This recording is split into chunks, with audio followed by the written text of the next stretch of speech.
भारत आ रहे इजरायली व्यापारी जहाज एमवी चैम प्लूटो की जांच में नौसेना के द्वारा जांच में बड़ा खुलासा हुआ है। बिल्कुल, ये पाया गया है कि एमवी चैम प्लूटो पर ड्रोन अटैक हुआ था और इस बीच अरब सागर में हालात को देखते हुए बड़ी तैयारी भी अब कर ली गई है। सऊदी अरब के अल जुबैल से भारत आ रहे मालवाहक जहाज एमवी चैम प्लूटो पर ड्रोन हमले की पुष्टि हो गई है। नौसेना की जांच के बाद जो तस्वीरें सामने आई हैं, उसमें साफ देखा जा सकता है कि जहाज के पिछले हिस्से में हमले के निशान हैं। इस बीच अमेरिका की ओर से लगाए गए आरोपों पर ईरान ने पलटवार किया है।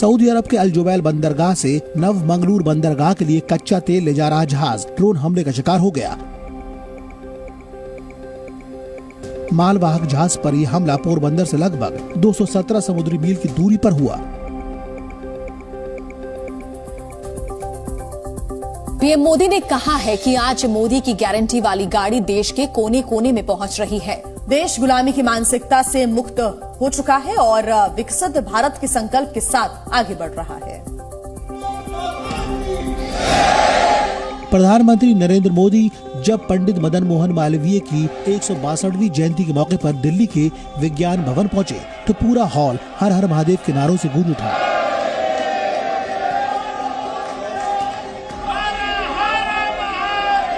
पीएम मोदी ने कार्यक्रम में collected works of Pandit Madan Mohan Malviya नामक किताब के 11 खंडों वाली पहली श्रृंखला का विमोचन किया। लोगों को संबोधित करते हुए पीएम मोदी ने कहा कि आजादी के अमृत काल में देश गुलामी की मानसिकता से मुक्ति पाकर अपनी विरासत पर गर्व करते हुए आगे बढ़ रहा है। आजादी के अमृत काल में देश गुलामी की मानसिकता से मुक्ति पाकर अपनी विरासत पर गर्व करते हुए आगे बढ़ रहा है।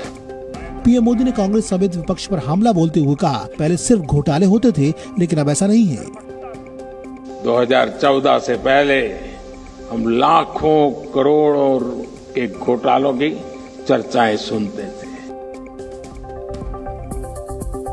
और हरियाणा कांग्रेस के प्रदेश अध्यक्ष उदय भान ने उपराष्ट्रपति को लेकर विवादित बयान दिया है। और इसके बाद सियासत तेज हो गई है तो वहीं टीएमसी सांसद कल्याण बनर्जी को लेकर बीजेपी ने उन पर निशाना साधा। टीएमसी सांसद कल्याण बनर्जी के राज्यसभा सभापति जगदीप धनखड़ की मिमिक्री किए जाने का मामला अभी थमा नहीं है। अब हरियाणा कांग्रेस के प्रदेश अध्यक्ष उदय भान ने उपराष्ट्रपति को लेकर विवादित बयान दिया है। उदय भान ने कहा कि जब किसान आंदोलन कर रहे थे तब धनखड़ चुप रहे। यहाँ तक कि देश के जाने माने रेसलर्स ने जंतर मंतर पर आंदोलन किया तब भी वो चुप रहे। फैसला आपने लेना है।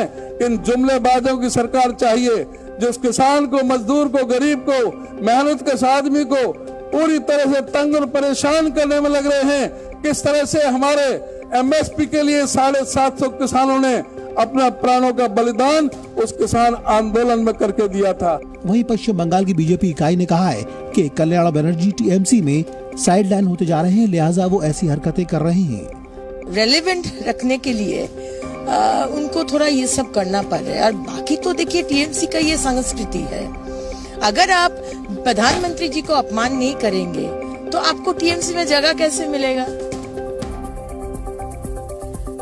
बात करते हैं कन्नौज की, जहां पर कुर्की की कार्रवाई करने के लिए पहुंची पुलिस पर बदमाशों ने फायरिंग कर दी, जिसके बाद पुलिस ने एक्शन लेते हुए बदमाशों को गिरफ्तार कर लिया। ये खास रिपोर्ट देखिए। ये कंधों के सहारे चलता बदमाश, ये कराहता हुआ खूंखार अपराधी और हत्या की नीयत से पुलिस पर फायरिंग करने वाला ये शातिर। ये तस्वीरें हैं यूपी के कन्नौज की, जहां एक बार फिर से बिकरू कांड दोहराने की कोशिश की गई। कन्नौज जिला उस वक्त गोलियों की तड़तड़ाहट से दहल गया जब हिस्ट्री शीटर अशोक यादव के घर पुलिस कुर्की की कार्रवाई करने के लिए पहुंची। बदमाश के घर से पुलिस पर ताबड़तोड़ फायरिंग शुरू हुई, जिसमें एक पुलिसकर्मी घायल हो गया। बदमाश के इरादे कोई नेक नहीं थे, उसका मकसद हत्या ही था, लेकिन वो ये भूल गया कि यूपी पुलिस अब बोली नहीं गोली से काम लेती है। पुलिस ने फौरन एक्शन लेते हुए बदमाश को मुठभेड़ के दौरान गिरफ्तार कर लिया। पुलिस पे फायर करके अपने घर के अंदर चले गए और पुलिस पे लगातार फायरिंग इनके द्वारा की गई। अन्य थानों को भी सूचित करके तुरंत पुलिस बल को इनकी घर की घेराबंदी के लिए बुलाया गया। पुलिस ने ग्रामीणों को घर से नहीं निकलने की अपील की। साथ ही गांव में मेडिकल टीम को भी तैनात किया गया है।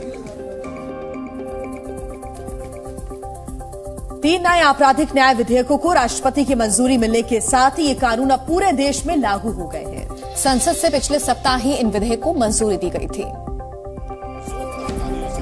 राष्ट्रपति द्रौपदी मुर्मू ने संसद से पारित 3 नए आपराधिक न्याय विधेयकों को मंजूरी दे दी है।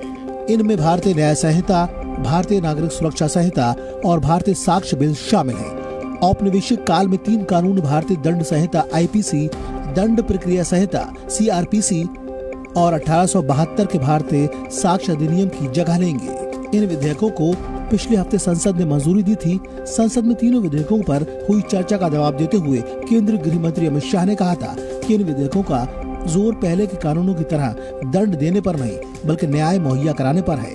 20 दिसंबर को इन तीनों विधेयकों को लोकसभा से ध्वनि मत के जरिए पारित कर दिया गया था। इसके बाद तीनों विधेयकों को राज्यसभा में भेजा गया, जहां उसे 21 दिसंबर को पारित कर दिया गया। गृह मंत्री अमित शाह ने सबसे पहले तीनों बिलों को मानसून सत्र के दौरान पेश किया था, लेकिन बाद में उन्हें एक स्थायी समिति को भेज दिया गया था। इसके बाद इसमें पैनल की कुछ सिफारिशों को शामिल करके फिर से पेश किया गया था। और क्रिसमस और नए साल के मौके पर पहाड़ों पर सैलानियों की भीड़ बढ़ गई है। 2 दिन बाद मनाली में लगे ट्रैफिक जाम से थोड़ी राहत मिली, लेकिन इसे लेकर लगातार समीक्षा भी की जा रही है। पहाड़ों पर सैलानियों की भीड़ क्रिसमस के बाद कम होने की बजाय बढ़ती जा रही है।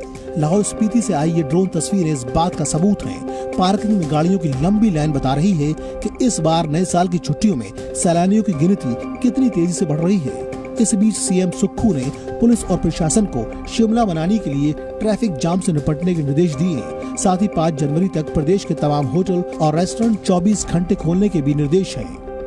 टूरिस्टों के लिए हमने ये कहा है और उसकी नोटिफिकेशन कर दी है 20 से 5 जनवरी तक, और पिछली बार भी हमने की। इससे क्या होगा कि जो बेचारे रात को पर्यटक आते हैं उनको खाने की कोई समस्या नहीं होगी। इस दृष्टि से हमने ये फैसला लिया है। क्रिसमस और आने वाले नए साल के मौके पर हिमाचल प्रदेश के सभी प्रसिद्ध पर्यटन स्थलों में सैलानियों की भारी भीड़ है। हिमाचल लगभग पूरी तरीके से पैक हो चुका है। सैलानियों की इतनी बड़ी संख्या में पहाड़ों पर पहुंचने से कारोबारियों में भी खुशी की लहर है।